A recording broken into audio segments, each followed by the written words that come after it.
في بقية طبية الحلقة الأولى هنتكلم عن أدوية العيد اللي ممكن تكون صاحبك أو عدوك.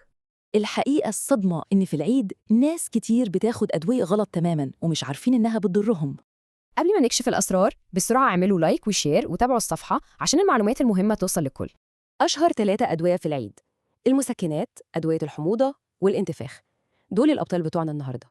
بس السؤال، إمتى بالظبط الدواء اللي بنثق فيه ده بيتحول لوحش ممكن يأذينا؟ يلا بينا نكشف أول متهم في قضيتنا النهاردة: المسكنات. تخيلوا السيناريو، بعد طبق كحك وبسكوت ناخد مسكن، دي كارثة، ده بيعمل تهيج رهيب للمعدة. والنتيجة الحموضة بتولع، بدل ما نعالج مشكلة بنخلق مشكلة أكبر وأخطر بكتير. طيب خلصنا من المتهم الأول، نيجي بقى لأدوية الحموضة. إيه سرها عشان تبقى آمنة؟ لو حد بيعاني من الحموضة أصلاً الحل بسيط جداً، الدواء لازم يتاخد قبل الأكل مش بعده. التوقيت هو كل حاجة. بنحضر المعدة للأكل، فالدواء لازم يكون قبل مش بعد. يعني الحماية الحقيقية في العيد مش بس في الدواء، لأ، في الدواء الصح في الوقت الصح. الدواء الصح في التوقيت الصح، هي دي المعادلة اللي بتحمينا بجد وبتنقذنا.